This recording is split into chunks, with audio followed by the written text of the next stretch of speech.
সমর্থন করেন না মমতা বন্দ্যোপাধ্যায়, নিজের ভাইকে ত্যায্য করে দেখিয়ে দিলেন সেই নজির। আমি পরিবারতন্ত্র করি না, আমি মানুষতন্ত্র করি।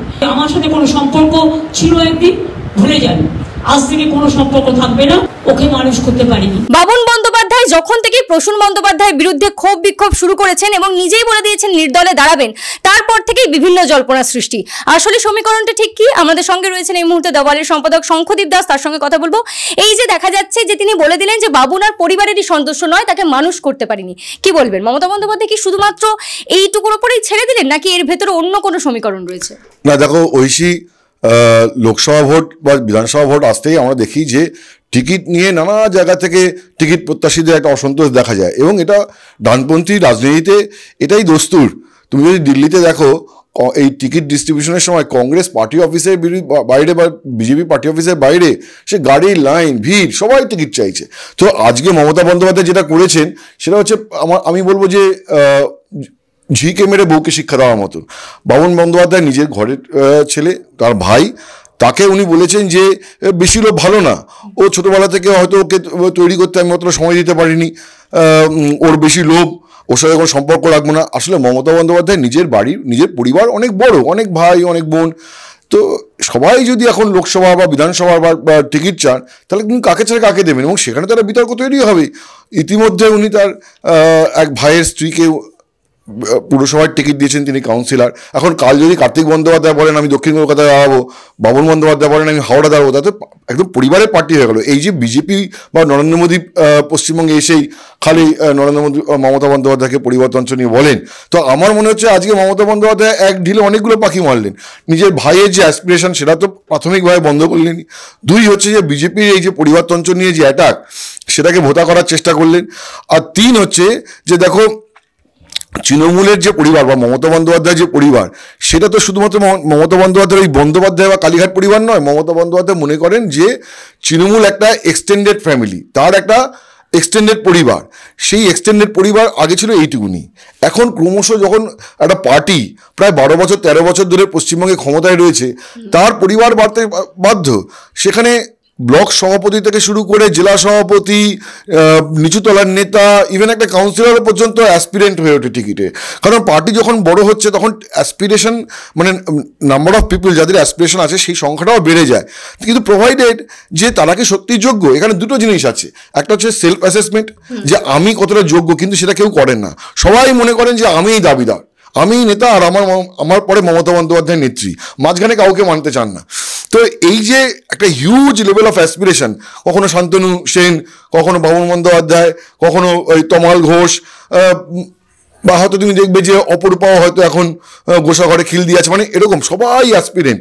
তো আজকে বাবুনকে নিজের ভাই, নিজের ঘরের ছেলে, তার সম্পর্কে মমতা বন্দ্যোপাধ্যায় যে ধরনের কথা বলেছেন সেটা অ্যাকচুয়ালি মাউথশাট, মানে সবার মুখ বন্ধ করে দিয়েছেন। যে আমি যদি আমার ভাইয়ের সাথে সম্পর্ক না ছেদ করে দিতে পারি এই ওভার অ্যাসপিরেশনের জন্য, সে যদি গিয়ে আমার ঘোষণা করা প্রার্থী, যার উপর আমার আস্থা আছে, প্রসূন বন্দ্যোপাধ্যায়, তার সম্পর্কে গিয়ে যদি কথা বলেন, যদি বলেন যে প্রসূন খারাপ ক্যান্ডিডেট, হাওড়ার জন্য ভালো নয়, তো আমার যার উপর আস্থা তাকে যদি সমালোচনা করেন, তাহলে তার সাথে আমার কোনো সম্পর্কই নেই। তো আমি যখন আমার নিজের ভাই, মায়ের পেটের ভাই, তাকে যদি আমি সম্পর্ক ছেদ করে দিতে পারি, তাহলে তুমি কোথাকার হরিদাস পাল, মানে XYZ যারা একটু অসন্তোষ দেখানোর কথা ভাবছিলেন, যারা বার্গেনিং, এই যে সায়ন্তিকা বন্দ্যোপাধ্যায় সে কানে ফোন দিয়ে হেঁটে বেরিয়ে গেলেন মঞ্চ থেকে, তারপরের দিন রাজ্য সম্পাদক পদ থেকে ইস্তফা দিয়ে দিলেন। এইটা যে মমতা বন্দ্যোপাধ্যায় বরদাস্ত করবেন না, সেই স্টার্ন মেসেজটা আজকের এই কথার মধ্যে দিয়ে রয়েছে একদমই। এবং তার মধ্যেই দেখা গেল যে অর্জুন সিং, তারপরে এই যে শান্তনু সেন, একের পর এক ক্ষোভ বিক্ষোভ শোনা যাচ্ছে তাদের কণ্ঠে যে দল তাদেরকে টিকিট দেয়নি, তাদেরকে যোগ্য বলে মনে করেনি। কোথাও গিয়ে কি রাশ টানলেন আজকে নেত্রী আরেকবার? না দেখো, অর্জুন সিং এর ব্যাপারটা একদম ডিফারেন্ট। অর্জুন সিংকে যে অ্যাকোমোডেট করতে না পারা, সেটা নিয়ে একটা তৃণমূলেরই মধ্যে একটা এম্বারাসমেন্ট আছে। মানে মমতা বন্দ্যোপাধ্যায় যখন অর্জুন সিংকে ফেরত নিয়ে আসেন বিজেপি থেকে, মমতা বন্দ্যোপাধ্যায় এবং অভিষেক বন্দ্যোপাধ্যায় যখন ওকে ফেরত নিয়ে আসেন, তখন তো নিশ্চয়ই একটা কথা দিয়েছিলেন যে তোমাকে ব্যারাকপুরেই দেবো। কিন্তু কি হয়, ব্যারাকপুরের লোকাল তৃণমূলের মধ্যে থেকে একটা অ্যান্টি অর্জুন একটা প্রেশার গ্রুপ তৈরি হয়ে যায়।